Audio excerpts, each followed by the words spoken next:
I'll tell you something I found in the big book right quick too. I've said this for a long time. I said, you can take you two highlighters, take a green highlighter and a pink highlighter. And everywhere you find in the big book where it mentions anything about helping yourself, highlight it with green. There's not very many, I can tell you that. Then take a pink highlighter and go through there and highlight anywhere where it indicates, talks about, or implies helping anyone other than yourself. You'll have a lot less pink ink when you get through.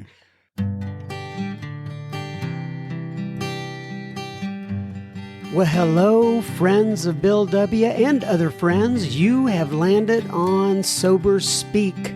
My name is John M. I am an alcoholic, and we are glad you are all here, especially newcomers. Newcomers, that is, both to recovery as a whole and newcomers to this podcast. Sober Speak is a podcast about recovery centered around the 12 steps of Alcoholics Anonymous. My job here on Sober Speak is simple. My job is to provide a platform to the amazing stories of recovery all around us. Consider Sober Speak, if you will, your meeting between meetings.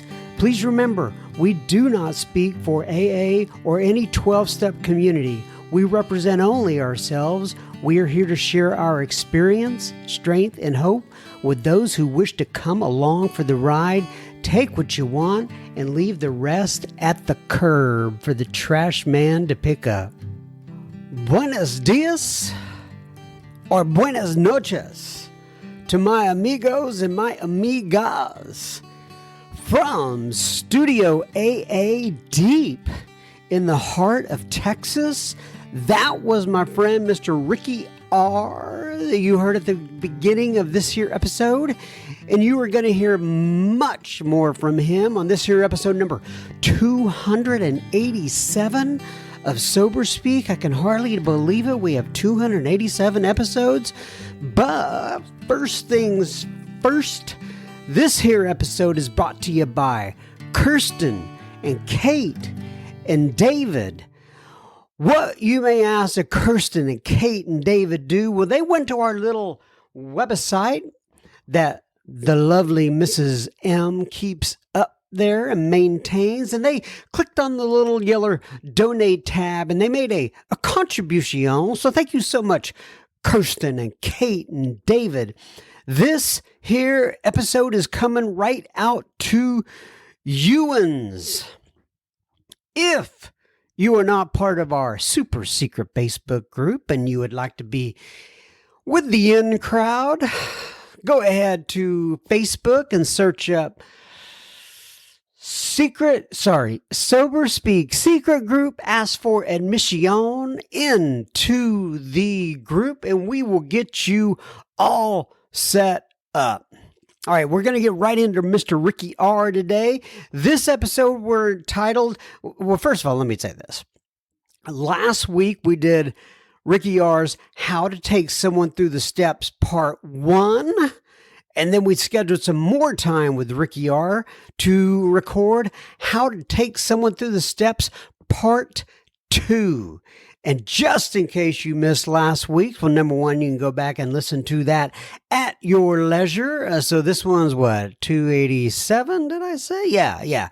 So that would be episode number 286. And Ricky R has been sober for 32 years, and he hails to the world from Jacksonville, Texas. And this is some of the basic info we covered last week, but just as a repeat, Ricky wrote an article, which is on the Sober Speak website, and he does workshops on how to take people through the 12 steps of Alcoholics Anonymous.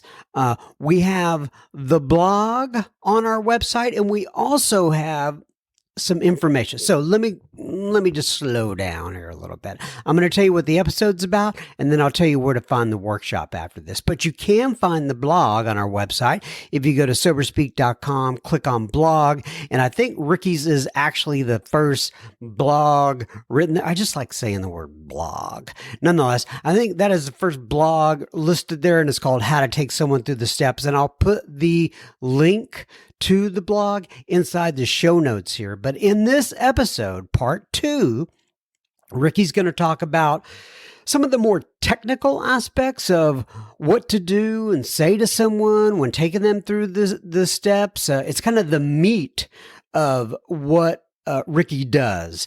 He talks about the alcoholic allergy, step 1, the mental obsession of the alcoholic, also step 1, the unmanageability in step 1, and then he kind of covers a thumbnail sketch of steps 2 through 12. As you can see, we cover a lot of ground in this episode, and Ricky is going to have a workshop.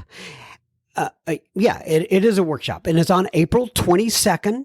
And if you want the information to that workshop, go to our website, click on the resources tab at the top, and it'll tell you both how to attend in person, where Ricky lives in Jacksonville, Texas, and it will tell you how to attend via Zoom, the Zoom ID, passwords, and the ID and the password. I'm sorry.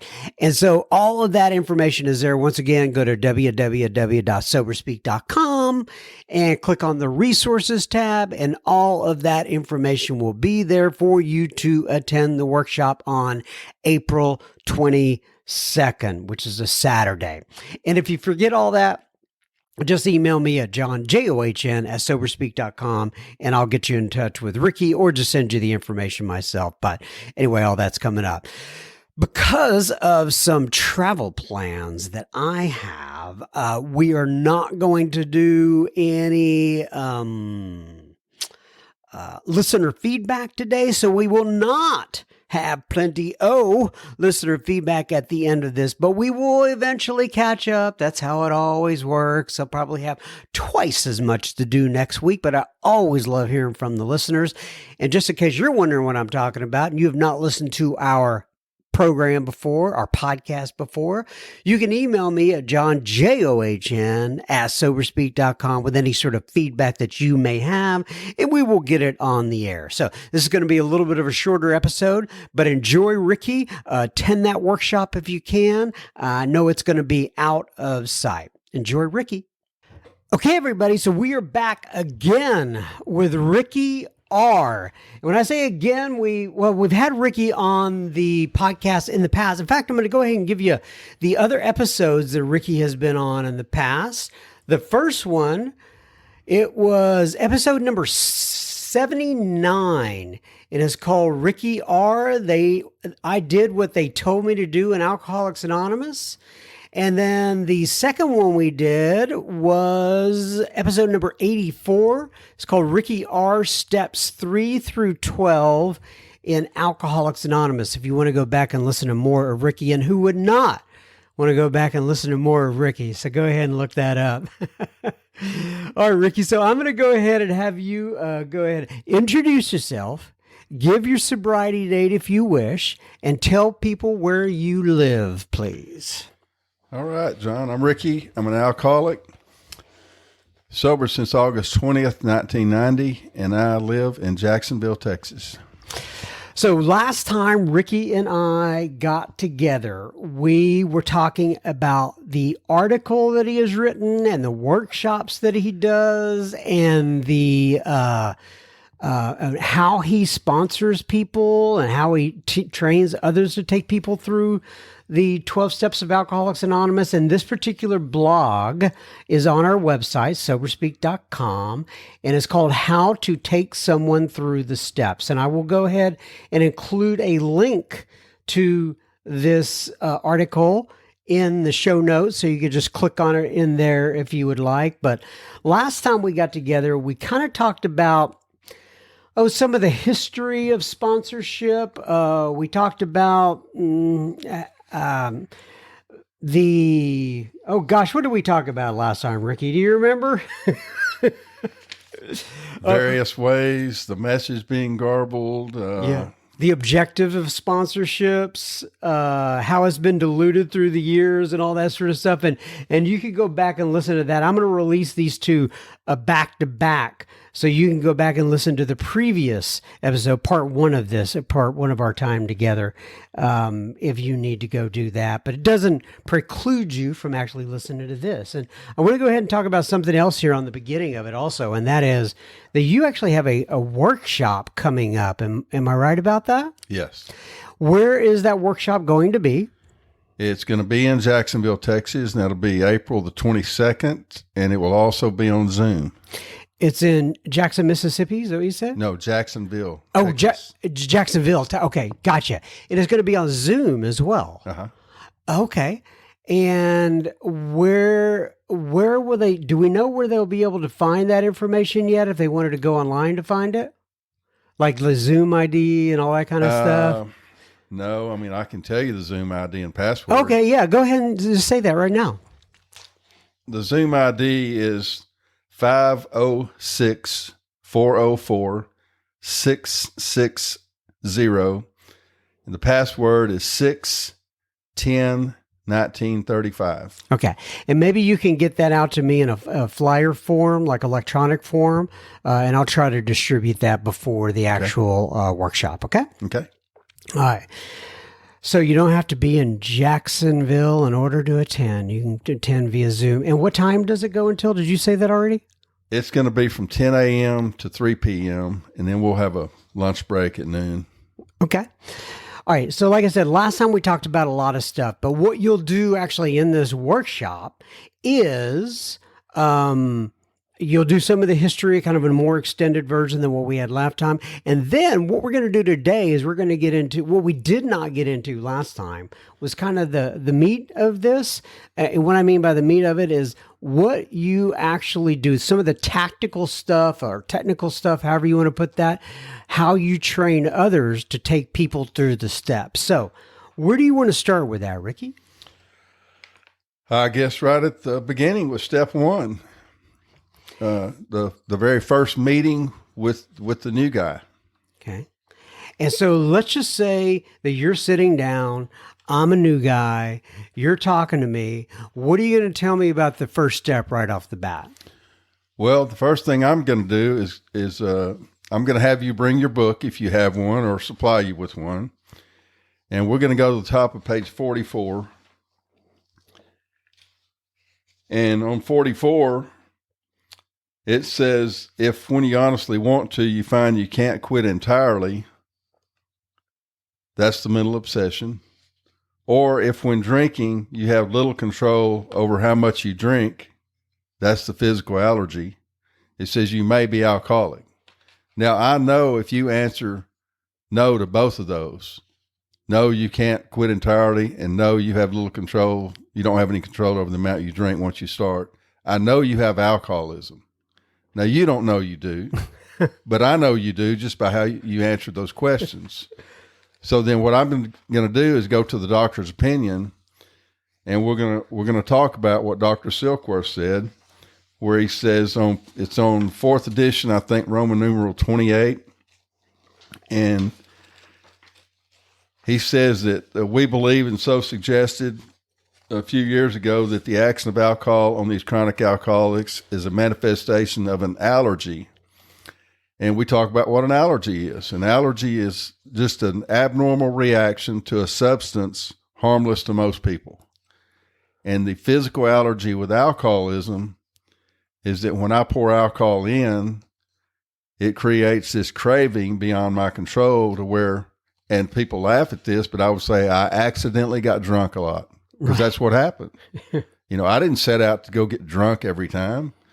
And Dr. Silkworth talks about it later. We want a few drinks to get that ease and comfort. Get that where we feel normal. It gave me that normal feeling with a few drinks. But I have this physical allergy, and when I pour it in, I crave more, and I end up drunk and may go to jail. I end up with as Dr. Silkworth says, the well-known stages of a spree, emerging remorseful with a firm resolution not to do it again. So, and you may, by the way, if you're listening to this, you may hear Ricky and I, the paper, they may hear it, they may not hear it. But what we're doing is we are flipping through this article, right? It's very spelled out. Those questions that he asks every new alcoholic on the front end, or new prospect, I should say, on the front end are in there, what page number it is. And then there's a big, the next page is called the alcoholic allergy, and it's all talking about the doctor's opinion. And then I would assume then next you go to, and I'm just following along with the guide here, the alcoholic mental obsession. Am I right? Yeah. Now I need to know, if you're the guy I'm working with, I need to know that you understand that physical allergy once we've gone through the doctor's opinion. And I'm not going to spend a lot of time going through the whole book and give you every example. You know, when the book was written, it was designed to be mailed out, where you could go to the post office and get the big book and hopefully follow the instructions and recover from alcoholism. So Bill had to be very redundant. You know, so many things are repeated over and over. But I know if you've got it, if you understand the allergy and that makes sense to you, then we can move on. We don't need to spend any more time on the allergy. We next go to the mental obsession. And the obsession is not doing the same thing over and over, expecting different results, as you hear in Alcoholics Anonymous. But on page 24, it says the fact that most alcoholics, for reasons yet obscure, they've lost the power of choice. I don't have the choice of whether I'm going to drink or not. You'll never hear me say in a meeting, I choose not to drink. I've lost that, you know. I have a relationship with God that's how that's taken care of. I live in a home full of booze. My wife drinks, and which is a miracle to me that I never think about it. But it's the relationship I have with God. It's not a choice I make. I don't get up and say, well, I'm not going to drink her booze today. You know, it's not a part of my life. It's been removed. You know, it doesn't exist. You've been placed in a position of neutrality. Yes. And so this mental obsession it talks about on page 34, it says this is a baffling feature of alcoholism as we know it, this utter inability to leave it alone no matter how great the necessity or the wish. You know, when I talked about in the earlier episode about experience, strength, and hope, now I'm going to share my experience with this new guy about how this relates to me. And he's probably going to, if he's got what I have, he's going to latch onto that. It's going to make sense to him. But we're going to go through it in the book. And on page 37, it says, whatever the precise definition of the word may be, we call this plain insanity. How can the lack of proportion of the ability to think straight be called anything else? And so I have this physical allergy and I have this mental obsession. That's alcoholism. And step one says I'm powerless over alcohol. And that doesn't mean I can't drink. That means I'm going to drink if I don't have a solution. Right. Because I'm powerless over alcohol when I'm drinking it because the craving sets in. I'm powerless over alcohol when I'm not drinking because my mind will tell me it's okay to have a drink. Right. And then it says that our lives have become unmanageable. And John, you know, I've listened to people talk about the unmanageability of alcoholism, and I've come to the conclusion it has nothing to do with finances, whether I'm divorced or been divorced 20 times or how many times I've been to jail, none of that stuff. It's right in the middle of page 52. We call it the bedevilments. And it says we were having trouble with personal relationships. We couldn't control our emotional nature. We were prey to misery and depression.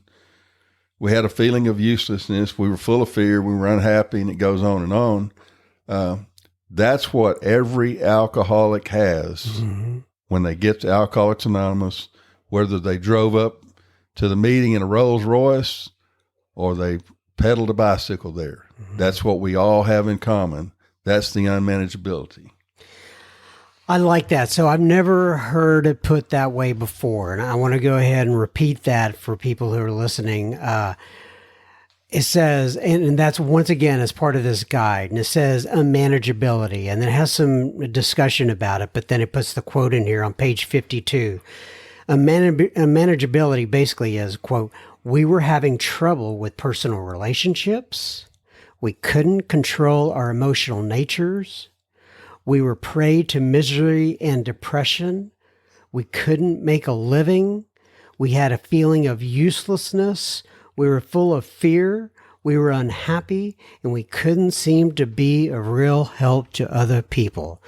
That is a great definition of unmanageability. I agree. So, some people call that untreated alcoholism also. Yeah. I can have that 32 years sober. Yeah. If I quit doing this, True. I can have those same emotions, out of whack, Very true. Yeah. Yeah. Like a dry drunk. Right. For sure. Okay. So we just covered the alcoholic mental obsession. We covered unmanageability, and then you go into the actual steps. So talk to me about the steps and what you walk people through to kind of show them how to walk other people through the steps. Okay. Well, that is step one, that, I'm powerless over alcohol, which is the allergy and the obsession. And in my life, it become unmanageable. Funny thing, that unmanageability we talked about, alcohol treated that for a long time. That's also my spiritual malady.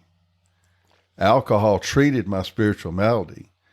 So it wasn't the cause of what was wrong with me.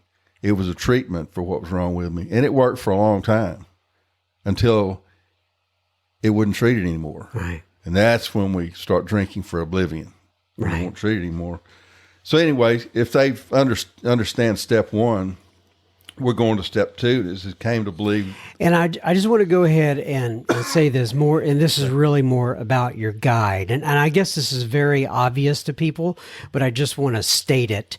What you're doing here is you're taking this, the big book, including the foreword and the doctor's opinion and the 164 pages, and you're basically taking out some very pertinent information regarding specific steps, and you're telling people, okay, if you want to take somebody through step one or step two or step three, go to this page, read this together with the sponsee, make sure that you're on the same page and they understand that, and you have done that step, and you can move on to the next step. Right. And then you continue to practice them, right? It's not like it's just a one and done, but you're going through the steps, and that's what I love, because for a lot of people, as you know, the big book can be a little bit daunting. Where do I find this information? What am I trying to do here? And so you are kind of a simplifying. This is kind of like a cheat sheet, if you will,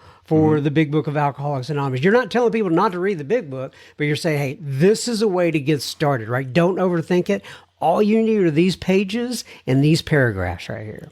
Right. This is as simple as I could boil it down. Now, you may need to get a little deeper with some people. If they don't understand this allergy, if they don't understand the unmanageability or the obsession, I may have to go into it a little deeper, with them. But this is just the bare bones, Yeah, and now that I think of it, so when I sponsor people, back in the beginning, with my sponsor and Joe and Charlie, between the two of them, I marked up particular pieces in the big book. And I said, oh, this is step one, or this is step two, or whatever the case may be. And for me, those were things that rang true. And I will take people to those. I said, hey, listen, this is what it's saying here. Are you on board with me? Do you understand that? Good. We can move on. Right. And so you, though, have actually kind of memorialized it through this writing in some real specific points in the big book that you lead people to, and I love it. I think it's a great Kickstarter, if you will, and people can pass it on to others that way. So right. All right. So now we're on to step two, right? Right. And step two says, came to believe that, not in, but came to believe that a power greater than ourselves could restore us to sanity. And nothing can be done as powerful as Alcoholics Anonymous is. That physical allergy I have, Alcoholics Anonymous can do nothing about that. So my problem is the insanity, the obsession. And that condemns me to drink when I'm sober. So if I'm not restored to sanity, I will always drink again. And that sets off the physical craving and active alcoholism. And on page 45, it says lack of power was our dilemma. We had to find a power by which we could live, and it had to be a power greater than ourselves, obviously. But where and how are we to find this power? Well, that's exactly what this book is about. Its main object is to enable you to find a power greater than yourself, which will solve your problem, the deal between my ears. Mm-hmm. Centers in the mind. Right. That's what we're looking at here that needs to be solved. And, you know, I discovered this. I love Joe and Charlie. I love anything I can get about the big book. I've listened to so many big book studies, but I read the book every day, at least 2 pages. If I read 2 pages a day, I'm going to read the big book 4 times a year. And so, you know, if you do that, you may find some hidden gem that it's like, oh, I never saw this, you know. So here's what I saw. No one had told me this. I just happened to realize it because we kept having repeated meetings on We Agnostics. And I thought We Agnostics was a chapter that you went into and you developed a new concept for God. But actually, anytime it talks about choosing your own concept of God, it's talking to the atheist or the agnostic. Mm-hmm. Where I live, seldom ever do you ever have someone that doesn't believe in God. Right. So it never tells a believer to choose your own concept. Matter of fact, it says the concept you have, no matter how inadequate, that's good enough to make the beginning. Right. What I realized after the first paragraph on page 44, the whole rest of the chapter is trying to convince the alcoholic that's atheist or agnostic to either believe in God or be willing to believe in God. So if I'm working with you and we get to step 2 and I say, John, do you believe in God? And you say, yes, we're done. We're going to step 3. And we talk about the sanity or the insanity, right, and being restored to sanity. And we're on to step 3. I mean, that's how simple it is. Right. All right, let's go to step 3 then. In step 3, it's, I thought that it was turning my will and life over to God, and it's not. It's making a decision to turn my will and my life over to the care of God as I understand Him. And so, and I love it here, like in the article that you wrote, right? I mean, first you give the step, and then, I mean, you just break it down, saying that in essence, on page 60, where it says we make clear 3 pertinent ideas: A, that we were alcoholic and could not manage our own lives; B, that probably no human power could relieve our alcoholism; and C, that God could and would if He were sought. And then you go into the being convinced. Where are we? That's what my sponsor did with me. You know, we went through step 1 and 2, and we get to how it works. And he said, I need to know if you're convinced of A, B, and C. And he read them off. And each time I'd say, yes, yes, yes. And he told me, he said, okay, you've done the first 2 steps. And I looked at him like he was a mind reader. And I said, how do you know I've done the first 2 steps? And he said, read the next sentence. Mm-hmm. And the next sentence says, being convinced, we're at step 3. Right. See, that's way too simple. Right. I think I need something really meaty and complicated here, you know. Yeah, or a white light or something like that I were able to see. And now I know I'm at step 3 because I had this mountaintop experience, but it's not that, not like that at all. I mean, for most people at least. Yeah. Okay, and then you talked about doing the 3rd step prayer on page 63. Yeah, I think it's very, very important though I can't see another way to simplify it, and leaving out anything from page 60 through the top of 63. Mm-hmm. To me, it's very, very important that the alcoholic understands selfishness, self-centeredness. On page 61, it's, excuse me, page 61, it talks about playing God, you know, the actor trying to be the director and all that sort of stuff. And on the next page, then it tells us, you know, we have to quit playing God. Right. I didn't understand that till someone showed me. Mm-hmm. But anyway, so we go through that until we get to the 3rd step prayer. And then we get on our knees and say the 3rd step prayer together. Now you don't put in here on the knees, but I guess I don't see it written down. But that's traditionally that's how people do it. But I'm sure there are people out there who are going to go, "Do I really need to get on my knees?" And you do what you want, but exactly, it's not a requirement at all. Right. All right, so then you go, and I know after the third step, it says basically it's a launching pad into the fourth step. Right. So you get somebody into the fourth step, and then you take them through the fact that step 3 was a decision, they're moving forward, and what else do you want to tell them about the fourth step? I know there's a whole columns thing in the book and stuff, but basically, what do you tell somebody? Well, the third step, like I said, it's a decision. And as bad as I need God and want God to overcome alcoholism, I can't have a sufficient relationship with God because I have things within me blocking me from God. It says that on the top of page 64. It says though our decision was a vital and crucial step, it could have little permanent effect unless at once followed by a strenuous effort to face and to be rid of the things in ourselves which had been blocking us.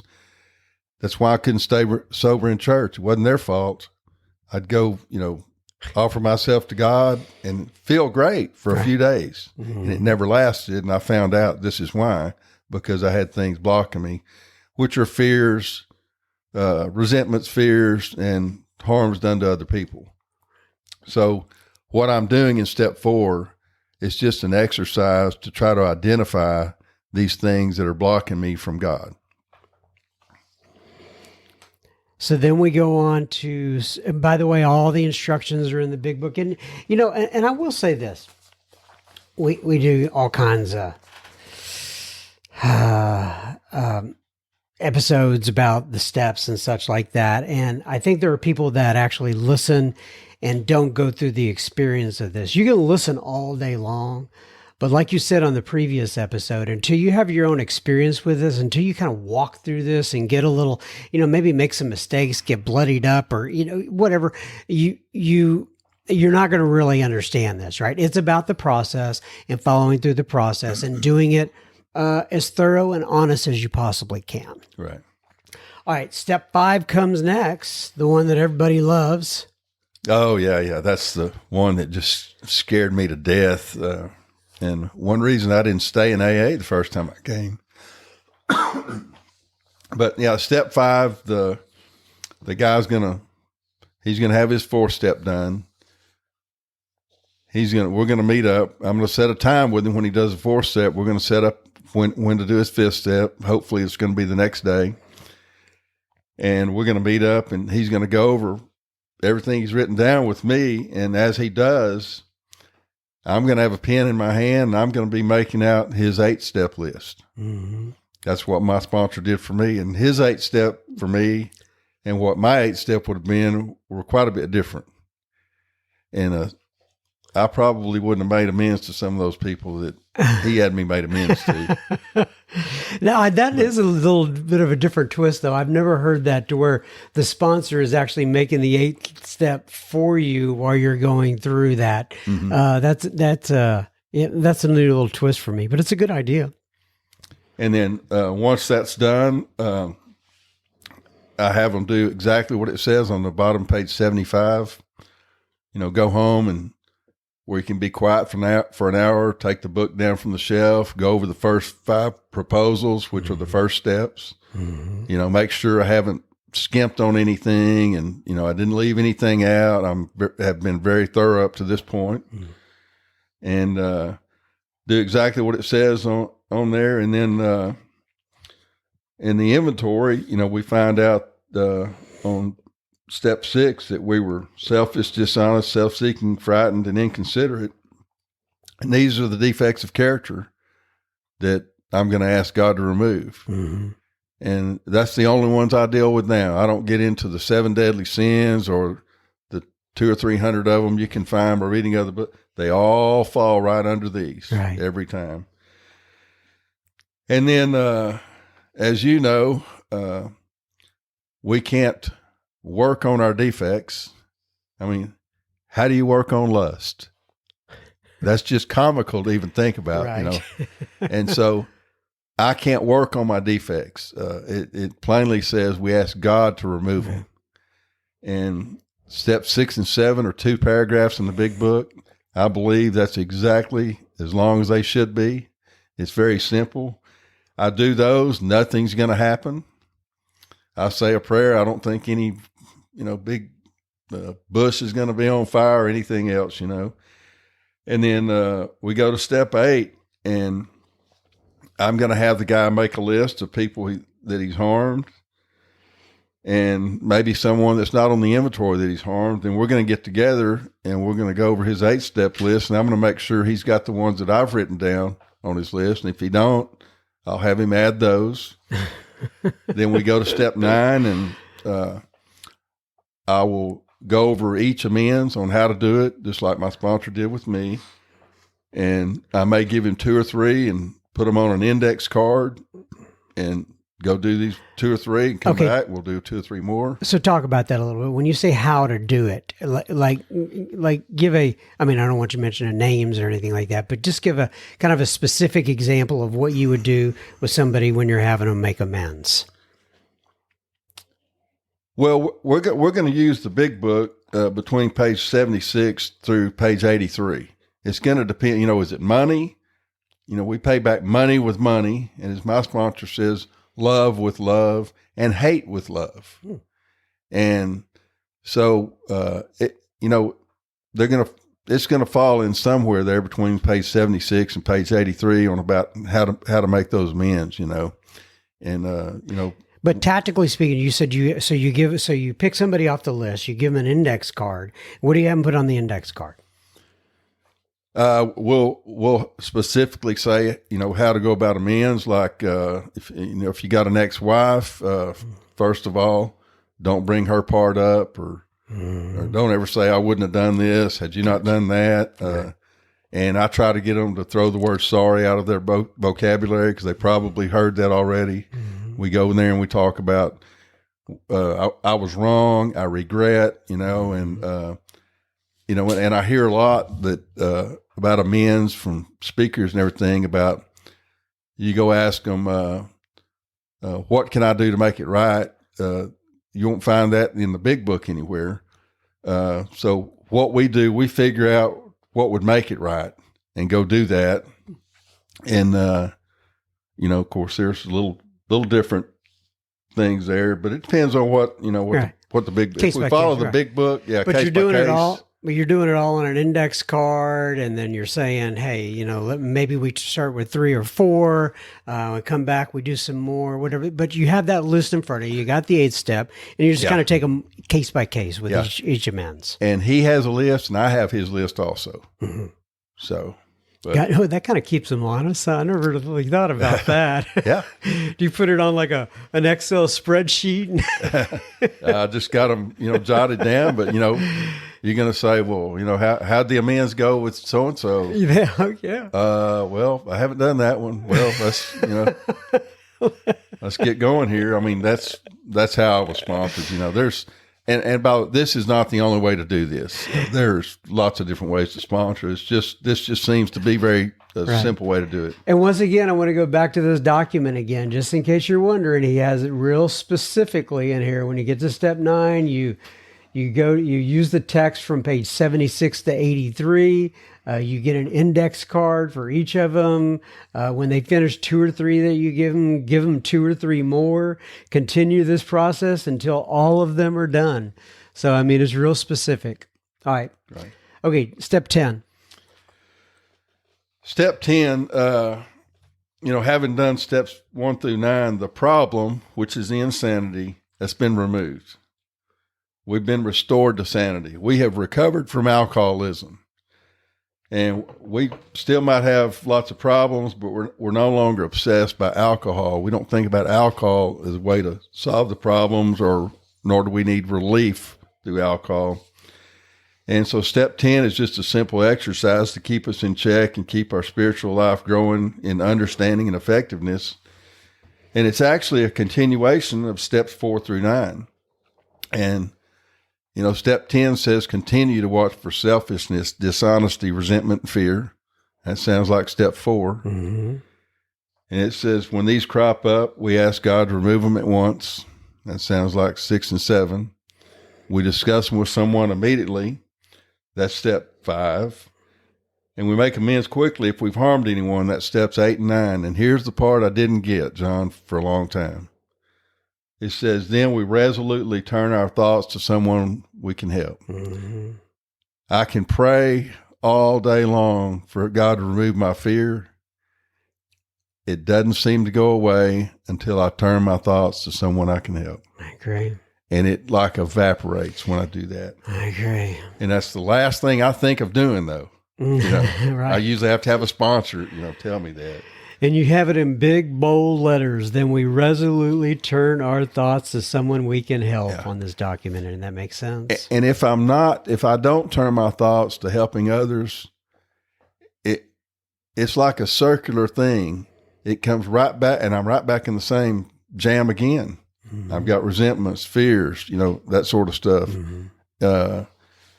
But helping others is a way to stay out of those things. And even in step 11, sought through prayer and meditation to improve our conscious contact with God as we understood him, praying only for knowledge of his will for us and the power to carry that out. There's a nightly review in there. Mm-hmm. And what it does, it asks me, did I have any selfishness, dishonesty, resentment, or fear that I didn't process in step 10? It's basically what it's saying. Mm-hmm, right. It's like a right.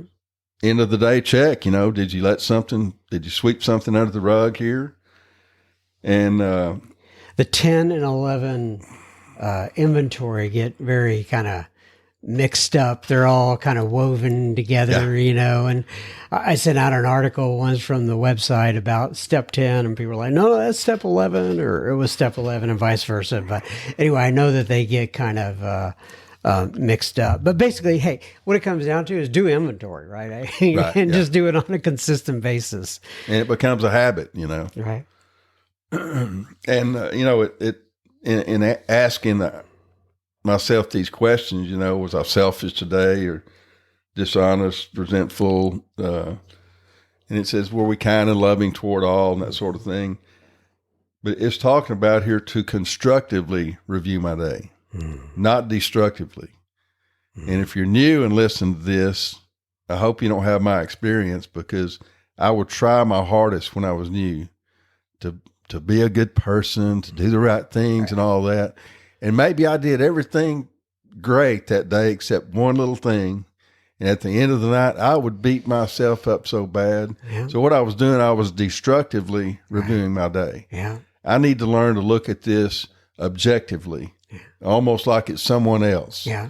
And say, well, okay, because none of us are ever going to be perfect. Right. Very good point. But I had the same experience, just beating myself up and trying to be. I even had the experience of doing that with my thought life, not just what I did, like how I should be thinking. Yeah. And I got this from some other people that it's a long story, but I would beat myself up over having bad thoughts. And man, that'll drive you nuts, right? Because if you were to take a ticker tape of what's coming out of my head on a day-to-day basis, it's not spiritually well all the time. I'll put it that way. Me either. I'm glad I don't walk what I think. Yeah. And and it says prayer works if we have the proper attitude and work at it. Well, what would the proper attitude of prayer be? Would it be God help me? Or would it be, God, what can I do to help you or your kids? Right. That seems to be the proper attitude. Right. My prayer life needs to get me off of me and you on my thoughts. Mm-hmm. A funny thing happens when I become more concerned about your sobriety than I am mine. Yeah. I don't have to worry about mine. That's a given. Or if I won't, try to help my wife have a better day. I feel great, and she's an even better wife when I do things for her. It's absolutely amazing. I hear that. I hear you, brother. But there's some great suggestions about prayer on pages 86 and 87.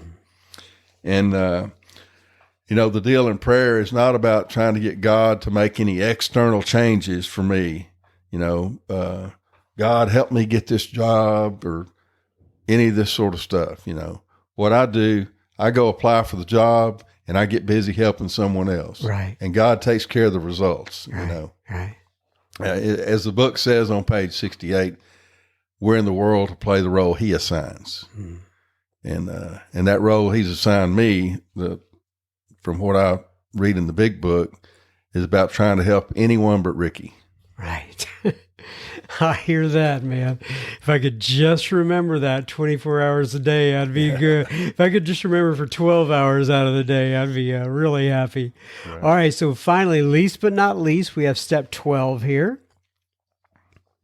The whole chapter of working with the others is, and like you said at the beginning here, working with others is not an optional step we do for extra credit. That's right. And if we're not working with others, we're not working step 12. Pouring coffee and showing up to unlock the door, that makes 12-step work possible. But that's not the 12th step. It's so important. There's a whole chapter written on it. Bill wanted everyone that got a big book to be a sponsor. He wanted them to go help someone else. And another reason for me trying to put this deal together right here, the chapter working with others is mainly about 12-stepping someone. And there's really not hardly anything on the steps. It says, as far as the steps go, having had the experience yourself, you can give him much practical advice, talk about the steps, but it never does say, okay, you do this, you do this, you do this, as far as the steps go, right, in working with others. But that's the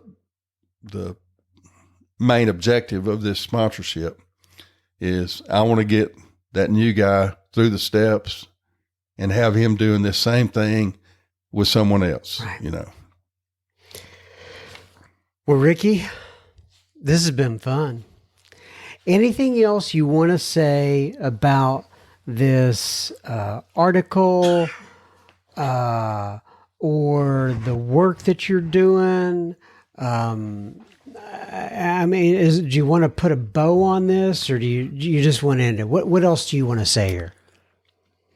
The one thing that comes to mind, we all have problems, but it seems to me, and I'm sure you'll agree, the person who is working with alcoholics, they seem to have a lot less problems. And really what the truth is, they probably have just as many problems, but those problems aren't as devastating to me if I'm trying to help someone else. I'll tell you something I found in the big book right quick too. I've said this for a long time. I said, you can take you two highlighters, take a green highlighter and a pink highlighter. And everywhere you find in the big book where it mentions anything about helping yourself, highlight it with green. There's not very many, I can tell you that. Then take a pink highlighter and go through there and highlight anywhere where it indicates, talks about, or implies helping anyone other than yourself. Yeah. You'll have a lot less pink ink when you get through. So far, I have found 153 references up to page 164 about helping others. Well put, Ricky. Oh, so this has been really cool. I encourage everyone to go look at this article on the website. And in fact, the lovely Mrs. M made it into a PDF that can be printed out. I don't even know if you know that. They can print it out and they can take it to, wherever they're going and walk with the new man or woman by themselves and use that and I wouldn't be. I actually use it myself now because I may forget some of this stuff that I need to tell them. So I just go through it, right. As I'm going through with the new guy. Yeah, that's perfect. All right, my friend, I'm going to read from page 164 from the big book. It says, abandon yourself to God as you understand God. Admit your faults to him and to your fellows. Clear away the wreckage of your past. Give freely of what you find and join us. We shall be with you in the fellowship of the Spirit, and you will surely meet some of us, like me and Ricky are, as you trudge the road of happy destiny. May God bless you and keep you. Until then, once again, my friend, thank you for stopping by. I appreciate it. Thank you, John. It's been a pleasure.